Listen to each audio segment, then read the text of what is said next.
Hello everybody, very good evening. तो हमने देखा था लास्ट टाइम में आपको बाइडेंटेड लिगेंड के कुछ इंपॉर्टेंट कॉम्प्लेक्स पढ़ाया था, जिसमें से एक बहुत ही इंपॉर्टेंट कॉम्प्लेक्स था निकिल डीएमजी, जिसके बारे में मैंने आपको डिटेल में बताया था। आप सभी को याद होगा, निकिल डीएमजी जो होता है वो एक रोजी रेड कलर का इंपॉर्टेंट कंपाउंड होता है। तो बाइडेंटेड लिगेंड में वो एक बहुत ही स्पेसिफिक चीज़ थी जिसको आपको जानने की जरूरत थी। और उस कॉम्प्लेक्स का पूरा स्ट्रक्चर, उस कॉम्प्लेक्स में कितने रिंग बने थे, कितने हाइड्रोजन बॉन्डिंग हुए थे, कितने मेटल मेटल बॉन्ड थे, मेटल नाइट्रोजन बॉन्ड थे, कितने मेटल ऑक्सीजन बॉन्ड थे, कितने मेंबर्ड का कितना रिंग था, ये सब कुछ मैंने आपको बताया था। मैंने आपको बाइडेंटेड के दोनों कैटेगरी बताई थी।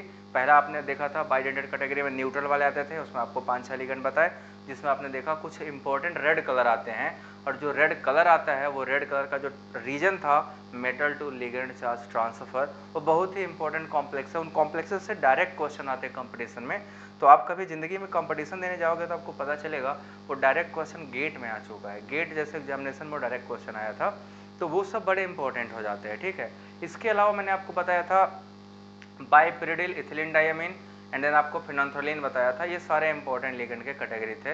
एंड एनानिक लिगेंड में मैं आपको रिकॉल कर रहा हूँ, मैंने आपको ऑक्सिलेट बताया, ग्लाइसिनेटो बताया, डीएमजी बताया, और उसके बाद मैंने आपको सिखाया डीएमजी के बाद अगला जो कॉम्प्लेक्स था that is very important complex and we are known simply known at acetyl acetone.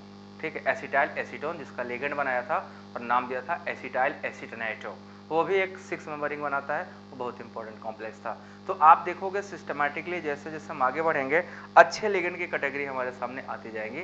आज मुझे आपको बताना है ईडीटीए के बारे में। ठीक है, हम स्टार्ट करने वाले हेक्साडेंटेड लिगेंड, मतलब एक ऐसा लिगेंड जिसमें डेंटिसिटी कितनी हो, 6 हो, 6 बाइंडिंग साइट हो। तो हम लोग देखेंगे हेक्साडेंटेड लिगेंड, और बहुत ही इंपॉर्टेंट लिगेंड है हेक्साडेंटेड लिगेंड। हेक्साडेंटेड लिगेंड, तो ये हेक्साडेंटेड लिगेंड क्या होता है, इसके बारे में वन बाय वन हमें देखना है और हमें जानना है। आइए मैं आपको पहले बताऊं हेक्साडेंटेड का मतलब क्या हुआ। एक ही लिगेंड में 6 बाइंडिंग साइट होंगे। ठीक है, एक ही लिगेंड में कितने बाइंडिंग साइट होंगे, 6 बाइंडिंग साइट होंगे। तो इससे कुछ इंपॉर्टेंट क्वेश्चन ऑलरेडी अराइज होते हैं। जो मैं बीएचयू एंट्रेंस जब दिया था तो उसमें एक क्वेश्चन आया था, मैं आपको बताता हूँ क्वेश्चन क्या था। सबसे पहले क्या होता है, इट हैज 6 बाइंडिंग साइट, इसके पास 6 बाइंडिंग साइट होते हैं। एक ही लिगेंड में 6 बाइंडिंग साइट्स होते हैं, मतलब एक अकेले लिगेंड जो होता है वो 6 कोऑर्डिनेशन नंबर बाइंड कर सकता है, मतलब मेटल को 6 कोऑर्डिनेशन नंबर अकेले दे सकता है। तो only single ligand can give, only single ligand can have 6 coordination number, है ना। इसका जो कोऑर्डिनेशन नंबर होगा कितना हो जाएगा, अकेले ही 6 कोऑर्डिनेशन नंबर रखता है, मतलब 6 डेंटिसिटी रखता है। ठीक है, अब इसका जो एग्जाम्पल है एक 1N1, उसका नाम है ethylene diamine, ethylene diamine tetra acetic acid, tetra acetic acid, और शॉर्टकट में हम इसको बोलते हैं EDTA, EDTA, this was the ligand, यही हमारा इंपॉर्टेंट लिगेंड है। अब इसका मैं स्ट्रक्चर आपको बना के दिखाता हूँ। EDTA one of the very very widely used ligand है, और इस लिगेंड का काम जब आप जानोगे तो आपको और मजा आएगा। इस लिगेंड के मल्टीपल वर्क हैं। ये तो एक तो डेंटिसिटी यहाँ है ही, अभी इसको मैं डेली लाइफ में जो यूज है मैं आपको बताऊंगा, इसको हम डेली लाइफ में कैसे यूज कर सकते हैं और कहाँ कहाँ पे इसका डेली लाइफ में यूज है, वो मैं आपको सिखाने वाला हूँ वन बाय वन। देखिए, पहले हम चलेंगे EDTA का स्ट्रक्चर बनाने। तो EDTA मतलब डाइअमीन है, इथाइलिन डाइअमीन। ठीक है, तो इथाइलिन डाइअमीन क्या होता है, देखो जरा, CH2, हम क्या बनाएंगे यहाँ पे, CH2, ये आपका क्या होगा, इथाइलिन ग्रुप। ठीक, उसके बाद डाइअमीन में एक N यहाँ आता है और एक N यहाँ आता है, दिस, ये डाइअमीन हो गया, इसके पास लोन पेयर हो गया डाइअमीन।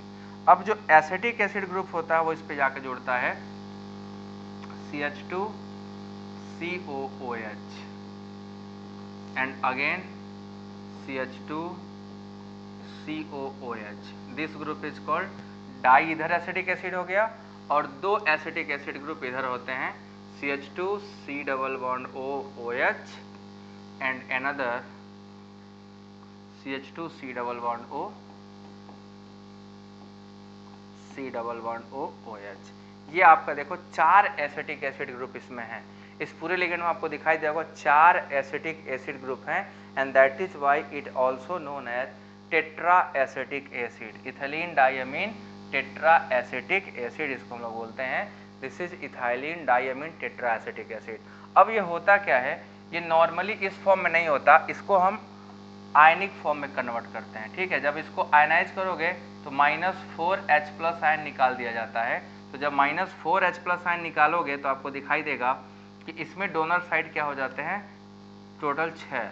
कहाँ कहाँ है डोनर साइड, आपको देखने मिलेगा नाइट्रोजन है, देन CH2 COO-, एक एसीटेट आयन यहाँ, दूसरा CH2 COO- यहाँ, अगला CH2 COO- यहाँ, और अगला CH2 COO- यहाँ।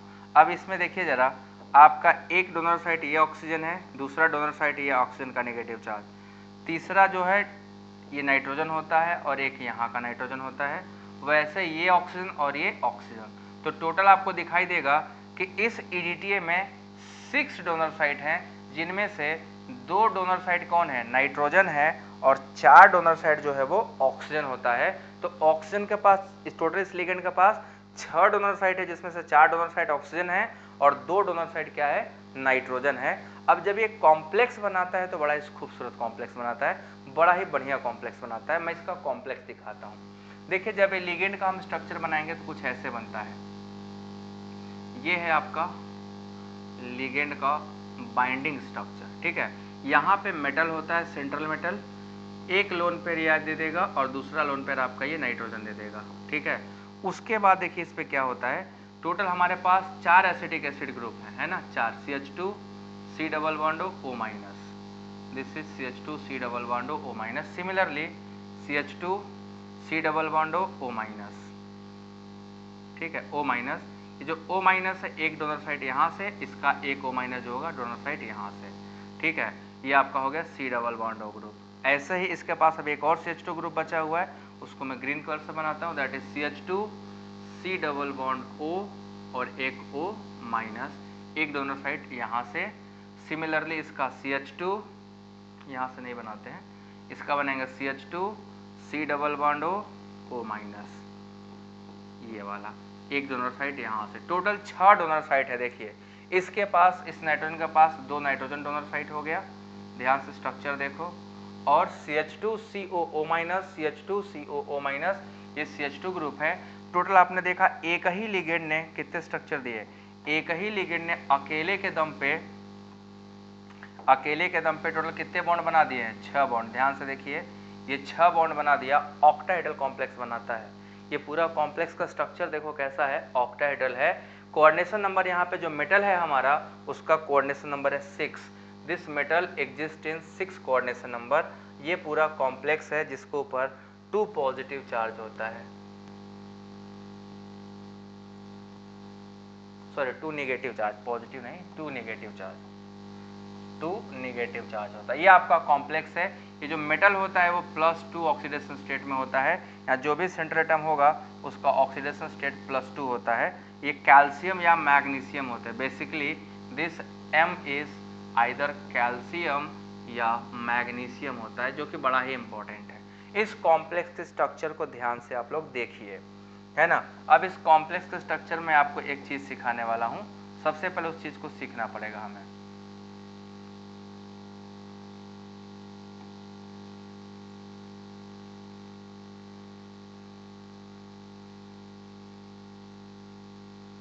अब इस कॉम्प्लेक्स स्ट्रक्चर को देखो और इसमें पहचानो कितने मेंबर्ड का कितना रिंग बना है, टोटल नंबर ऑफ रिंग और साइज ऑफ द रिंग कितना कितना है। सभी लोग देख के बताओ कितने रिंग कितने मेंबर्ड हैं। तो अगर हम देखें तो हमारे पास 5 मेंबर 5 रिंग आपको दिखाई देगा।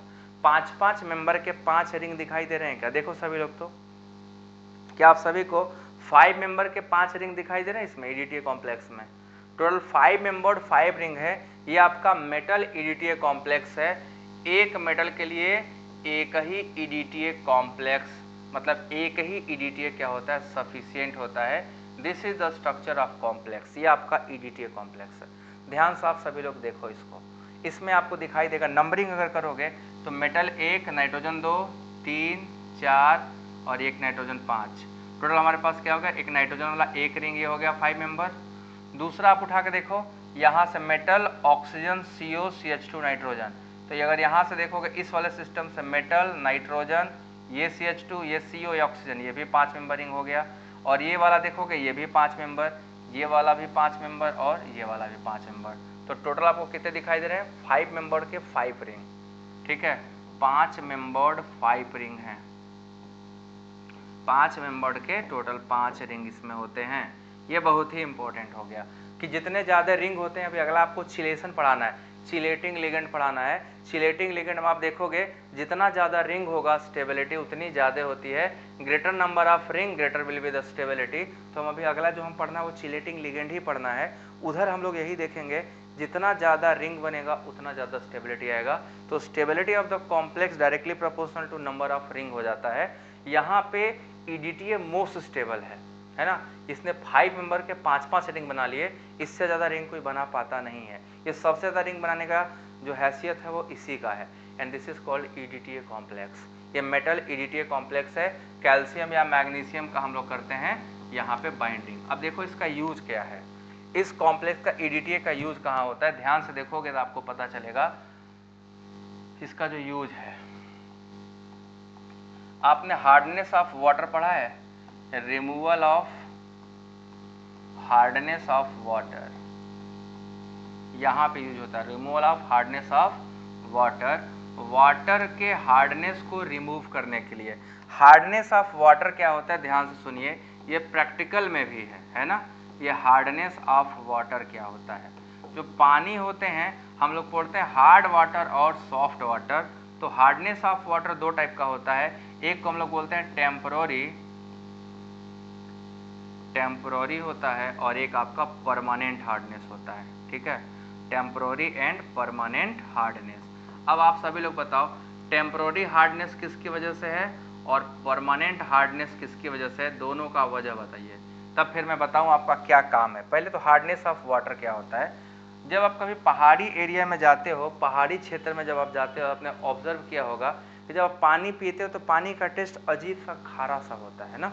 वहाँ पे कपड़े धुलिएगा तो आसानी से कपड़े साफ नहीं होते हैं, वो कपड़ों में क्या होता है रगड़ते रहिए बट सफाई उस लेवल का नहीं मिलेगा जैसा हमें चाहिए होता है। वो बिकॉज ऑफ वहाँ के पानी में हार्डनेस है। हार्डनेस दो टाइप का होता है, एक आपको बोलते हैं टेम्पररी हार्डनेस और एक हम बोलते हैं परमानेंट हार्डनेस। तो देखिए टेम्पररी और परमानेंट में क्या डिफरेंस है। जो टेम्पररी हार्डनेस है ये कैल्शियम या मैग्नीशियम के कार्बोनेट आयन की वजह से होते हैं या तो बाई कार्बोनेट आयन की वजह से होते हैं, या तो कैल्शियम मैग्नीशियम के कार्बोनेट या बाई कार्बोनेट हो, वो आपके टेम्पररी हार्डनेस काज करते हैं। और जो आपके कैल्शियम या मैग्नीशियम के सल्फेट हैं या तो क्लोराइड्स हैं, इनकी वजह से परमानेंट हार्डनेस आता है, ठीक है।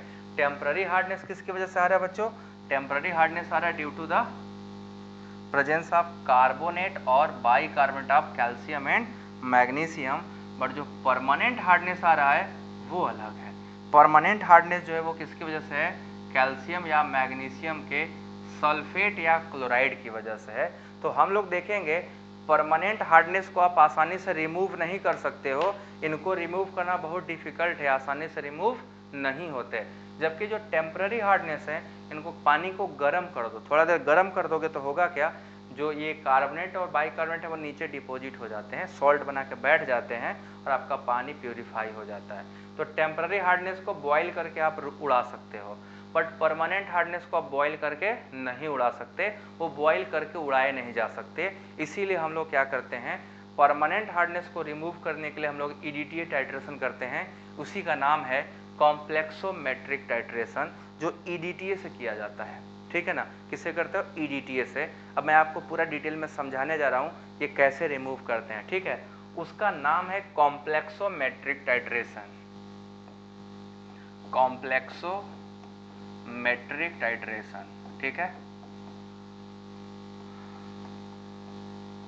Complexometric titration. हम क्या यूज करते हैं यहाँ पे, कॉम्प्लेक्सोमेट्रिक टाइट्रेशन जब करना होगा तो हम कॉम्प्लेक्स का फॉर्मेशन करते हैं। होता क्या है, हम एक बीकर में हार्ड वाटर लाते हैं, ठीक है, एक बीकर में क्या करिएगा, हार्ड वाटर लाइएगा, ठीक, एक बीकर लीजिएगा बड़ा सा, उसमें आप 100 ml 10 ml जो भी होगा हार्ड वाटर ले आइए, हार्ड वाटर। अब इस हार्ड वाटर में बच्चों क्या होगा, या तो कैल्शियम का सल्फेट होगा, या तो कैल्शियम का क्लोराइड होगा, या मैग्नीशियम का सल्फेट होगा, या मैग्नीशियम का क्लोराइड होगा। इन्हीं में से कोई प्रेजेंट होंगे, क्योंकि हार्डनेस यही तो काज करते हैं, ठीक है, यही काज करते हैं। अब ध्यान से देखिएगा क्या करना है हमको, इस हार्डनेस को रिमूव करने के लिए हमें कुछ टेक्निक्स यूज करने हैं, कुछ टेक्निक्स यूज करने हैं। कैसे करेंगे, सबसे पहले क्या करते हैं, इसमें हम लोग एक इंडिकेटर डालते हैं, ईबीटी इंडिकेटर डालेंगे, ठीक है, ईबीटी इंडिकेटर के साथ बफर सोल्यूशन डालते हैं, बफर सोल्यूशन, ठीक, बफर सोल्यूशन डालोगे ईबीटी के साथ तो इस पूरे मिक्सचर का जो कलर होता है वो वाइन रेड रहेगा।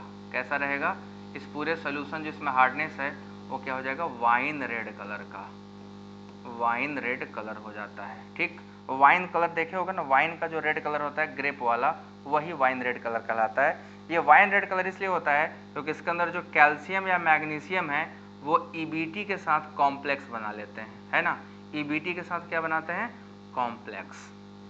ये वाइन रेड कलर रहेगा, बफर सोल्यूशन डालोगे ईबीटी के साथ वाइन रेड कलर का कॉम्प्लेक्स बना के बैठा रहेगा, ठीक है।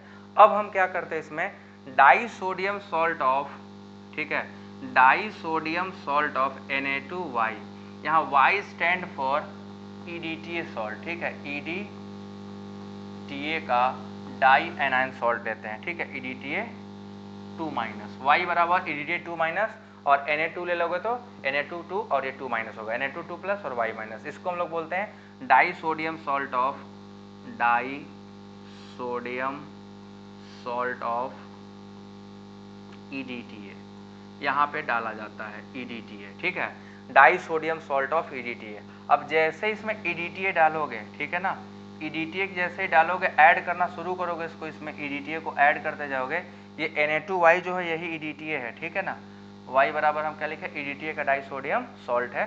सिंबलाइज के उतना बड़ा स्ट्रक्चर हर बार लिखना पॉसिबल नहीं है ना, कहाँ लिखेंगे उतना बड़ा, लिखते लिखते थक जाओगे, तुम भी थक जाओगे।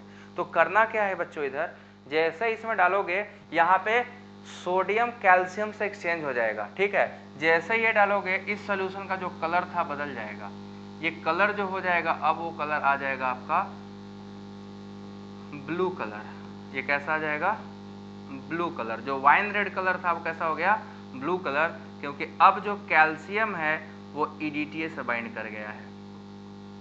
वो किससे बाइंड कर गया, EDTA से। और जैसे ही ये EDTA से बाइंड करेगा, कैल्शियम EDTA के साथ बाहर आ गया, आपके पानी में कौन हो गया, अब पानी के अंदर कौन सा सॉल्ट हो गया, अभी तक क्या था, कैल्शियम सल्फेट, कैल्शियम क्लोराइड या magnesium sulphate, magnesium chloride. Sodium आते ही अभी सोडियम के अंदर है सोडियम क्लोराइड या तो सोडियम सल्फेट है, ठीक है, या तो सोडियम सल्फेट। तो हार्डनेस किसकी वजह से, सोडियम का आयन की वजह से था नहीं, कैल्शियम EDTA लेके भाग गया, पीछे छोड़ के कौन गया, सोडियम दे के गया। तो सोडियम क्लोराइड और सोडियम सल्फेट की वजह से पानी में हार्डनेस नहीं आता, तो हार्डनेस हो गया रिमूव। तो EDTA हमारा इतना बढ़िया कॉम्प्लेक्स है जो हार्डनेस ऑफ वाटर को रिमूव कर देता है। तो इसका हम यूज करते हैं कॉम्प्लेक्सोमेट्रिक टाइट्रेशन में। ये EDTA क्या करता है, कैल्शियम के साथ कॉम्प्लेक्स बना लेता है, और जैसे ही कॉम्प्लेक्स बनाएगा पूरा सोल्यूशन क्या हो जाएगा, वाइन रेड कलर से चेंज होके ब्लू रेड, मतलब वाइन रेड कलर से ब्लू कलर का हो जाएगा, जो कंफर्म करेगा कि अब इस सोल्यूशन में हार्डनेस नहीं है, इस सोल्यूशन में सॉफ्टनेस आ गई है, पानी जो हार्ड था वो रिमूव हो चुका है। This is the all about complexometric titration and EDTA। बोलिए समझ में आया सभी को, EDTA क्या होता है, कॉम्प्लेक्सोमेट्रिक टाइट्रेशन क्या होता है, अप टू दिस सभी को क्लियर।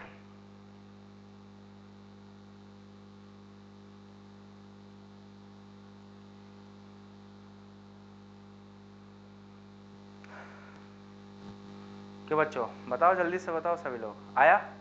EDTA टाइट्रेशन क्या होता है, कॉम्प्लेक्सोमेट्रिक टाइट्रेशन क्या होता है, EDTA का स्ट्रक्चर क्या होता है, EDTA कितना डेंटेड लिगेंड है जब ये कॉम्प्लेक्स बनाता है EDTA का।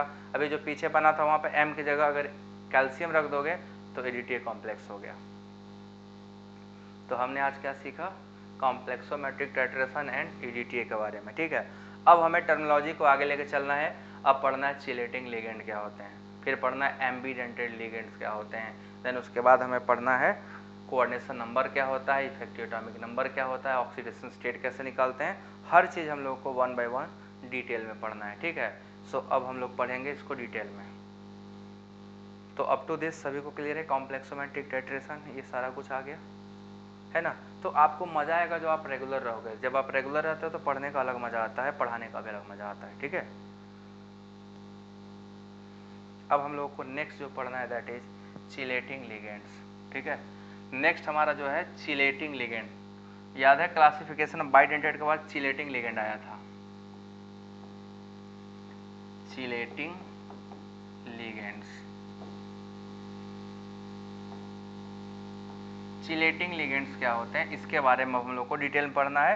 अब देखो चिलेटिंग लिगेंड जब पढ़ाने जाएंगे तो आप लोगों को कई सारी चीज़ें और क्लियर होंगी। इसमें एक क्वेश्चन यहाँ से आता है, ठीक है। ये कंपटीशन पॉइंट ऑफ व्यू से बहुत इंपॉर्टेंट है। अगर आप किसी कंपटीशन में जा रहे हो तो ये बहुत इंपॉर्टेंट है। चिलेटिंग लिगेंड्स बहुत ज़्यादा इंपॉर्टेंट होने वाले हैं। तो चिलेशन का मतलब क्या होता है इसके बारे में पहले जानिए, ठीक है।